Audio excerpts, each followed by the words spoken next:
meron na naman tayong bagong mga sisiw. So siyam sila, no? Out of 10 na itlog, siyam yung napisa. Yan. So diba nakakatuwa at nakaka-inspire. Alright. So looking forward na naman tayo sa ating bagong sisiw. Sana ay mabuhay silang lahat. So dyan muna sila sa munting kulungan. Next week ko na sila ipapagala. So dyan muna sila so far. So tinatakpan ko lang siya nito para saka malamig kasi, kaya kailangan ko muna silang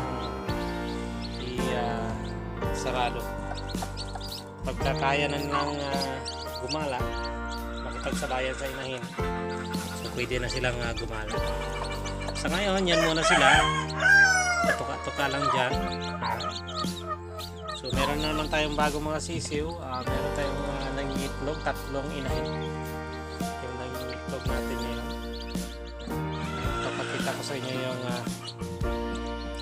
3 inahin. Diba? Ang ganda. Hopefully yung mga nangingitlog ngayon, kahit na 70% lang yung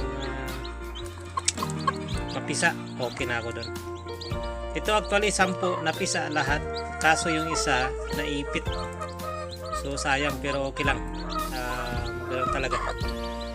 Hindi naman perfecto pag nag-ano ka ng free range, trial and error. So experimental kung ano yung mas maganda sa kanila. Right? So isang itim, magandang lahi ito. Yan. Right. Ito naman yung mga itlog. Yan. Dito. Yun. Saka ito. Right. So 3 sila nangingitlog ngayon. Looking forward ulit tayo na maging successful na naman ito. So hindi ko sila pinapadami talaga ng itlog.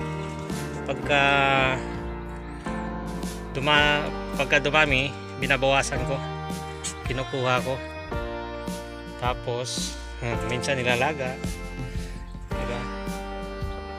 Ayan, 7 na, oh. Minsan yan, so nililipat ko lang siya. Alright. Pwede na ako maglaga. 2, 4, 6, 6 na yan eh. Ito 4, 3.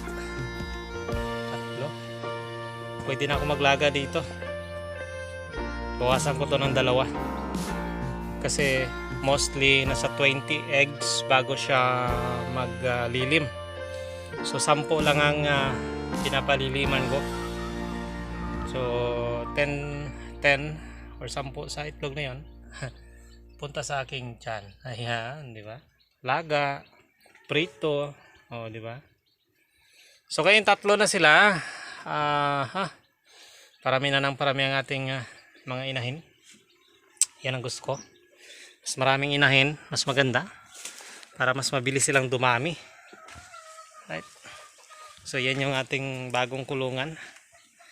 Hatiin ko ulit yan para dun sa mga bagong sisiw. Dito pa rin tayo sa ating farm. Yan. So next year, marami-rami na itong manok natin. Magiging mas productive na ito. Alright. So thank you for watching, guys. Maraming salamat, at kung bago ka pa lang sa channel ko, paki-click naman ang subscribe button dyan. At yung like button, pati na yung bell icon para updated ka sa aking mga uploads, di ba? So ang ating channel ay nakafocus sa farming, chicken, at saka yung mga minsan may mga rides din tayo, pasyal yan. So yan yung ating mga updates. Alright, God bless us all. Shout out sa lahat ng mga nanonood ng aking videos. Ayan, hindi ko kayo may isa-isa, pero shout out sa inyong lahat. At maraming salamat to sa inyong lahat sa pagdalaw lagi sa aking mga video. God bless us all. Keep safe. Bye-bye.